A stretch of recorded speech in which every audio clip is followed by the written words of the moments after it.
وقت کی یعنی ترقی کی پابندی کس طرح سے ہوتی، کس وظیفے سے ہوتی، وہ چیز میں آپ کو دیکھیں، میں بھی عمل کر رہا ہوں اور جتنے لوگ عمل کریں گے انشاءاللہ ترقی ہوگی۔ حضرت موسیٰ علیہ السلام اللہ کے پاس جا رہے تھے کلام کے لیے، تو راستے میں ایک سخی ملے، بہت مال ہے ان کے پاس۔ تو جانے کے وقت درمیان میں موسیٰ علیہ السلام کو روکے بولے، اے موسیٰ آپ اللہ سے کلام کرنے کے لیے جا رہے ہو؟ ہاں۔ تو اللہ سے میری ایک سفارش یعنی میری ایک میسج ہے، اللہ تک پہنچاؤ۔ تو بولے کیا ہے؟ بولے مال اتنا آ گیا، اللہ کو بولو اب بس ہے۔ کیا بولے؟ مال اتنا آ گیا کہ رکھنے جگہ نہیں ہے، اللہ کو بولو اب دینا روک دے، یہ بس ہے۔ ٹھیک ہے، اللہ کے پاس پہنچا دیں گے تمہاری فریاد، آگے بڑھے۔ تو پھر ایک اور ملے، انہوں فرمائے ایک دم غربا غریب، کھانے کے لالے پڑے ہوئے ہیں۔ تو وہ شخص گئے سامنے، موسیٰ علیہ السلام کو روکے، سلام کلام ہوا، بولے اے موسیٰ میری بھی ایک دریافت اللہ کے پاس پہنچا۔ تو بولے کیا ہے؟ بولے اتنے میرے گھر میں فاقے ہے، اتنے گھر میں میرے برا وقت چل رہا ہے، اللہ سے کہو کچھ انتظام کر دے میری طرف۔ ٹھیک ہے بول دوں گا۔ تو گئے، آگے بڑھے، اللہ سے کلام ہوئی، وقت ہوا، بات ہوئی۔ اس کے بعد جب واپسی میں حضرت موسیٰ علیہ السلام واپس آ رہے تھے تو پہلا شخص کون ملے گا؟ فقراء، غریب، مسکین، جو بے بس ہے، لاچار ہے، وہ شخص ملے گا۔ تو آتے ہی پہلا شخص اس کو بولے اے موسیٰ کیا تم نے میرا پیغام اللہ تک پہنچایا؟ کہا بے شک میں نے پہنچایا آپ کا پیغام۔ تو اللہ نے میرے لیے کیا وظیفہ دیا؟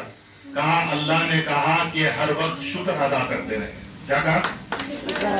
شکر ادا کرتے رہے۔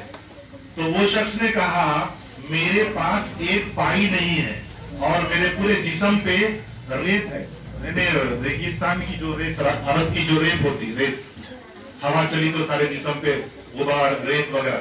تو بولے میرے پورا جسم جو ہے ریت سے دبا ہوا ہے، بھیگا پورا ریت سے، پورا میں ریزہ رہ ہوں، تو میں کس چیز کا شکر ادا کروں؟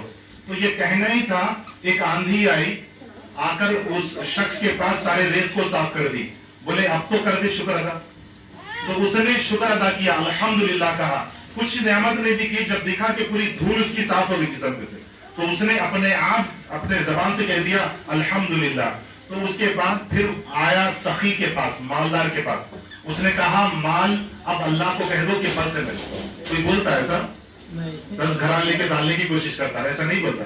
پر صحابہ تھے، اللہ والے تھے، نبیوں کے دور کے لوگ تھے، وہ لوگ کہتے تھے۔ تو بولے اللہ سے کہہ دو بس ہے، اتنا مال کافی ہے۔ تو اب آئے سخی کے پاس، آئے سخی کی باری آئی، مالدار کی باری آئی۔ تو بولے اے موسیٰ کیا تم نے میرا پیغام پہنچایا؟ اس نے کہا ہاں تمہارا پیغام میں نے اللہ کو پہنچا دیا۔ تو اللہ نے مجھے کیا کہا؟ مجھے بتائیے میرا بھی وظیفہ کیا ہے؟ اللہ نے تمہیں وظیفہ دیا کہ شکر ادا کرنا چھوڑ دو، یہ مال اپنے آپ خالی ہو جائے۔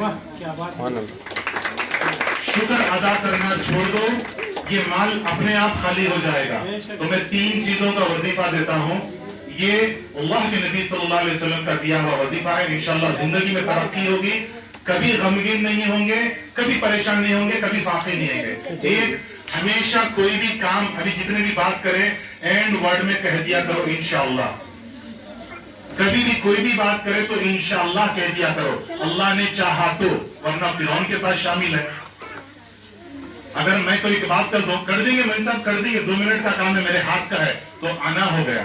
انا یعنی جو فرعون کا انانت ہے، اللہ غارت کر دے گا، اللہ حفاظت کرے۔ کوئی بھی بات کے لیے شروع اینڈ میں انشاءاللہ کہہ کر اٹھو، اللہ کی مدد اترے گی۔ اور دوسرا، کوئی بھی کام کرو اس میں الحمدللہ یعنی اللہ کا شکر ادا کرنا کرو۔ ایسا مت دیکھو میں جو ہے اتنا ایکسپیکٹ کر رہی تھی ہسبینڈ سے، بھائی سے یا وغیرہ سے، کس سے بھی مختلف خاندان سے، میں اتنا ایکسپیکٹ کر رہی تھی، اتنا آیا، تو بھی شکر ادا کرو۔ اگر ناشکرے کرو گے تو اللہ قرآن کے اندر فرماتا ہے ہم ناشکروں کو ٹھکرائیں گے۔ اللہ کیا کرے گا؟ ٹھکرائے گا۔ ناشکروں کو اللہ پسند نہیں کرتا، شکر گزار بندے اور بندیوں کو اللہ پسند کرتا۔ تو دوسرا کیا ہوا؟ ہر حال میں کچھ بھی ہو جائے شکر الحمدللہ کہہ دو۔ اس لیے کہہ دو، 2 جہاں کی سردار کی بیٹی کون ہے؟ کون ہے؟ فاطمہ۔ حدیثوں میں سنے کتنے پیوند تھے ان کے لباس پر؟ کتنے تھے؟ خدا کی قسم آج بھیک مانگنے والی کے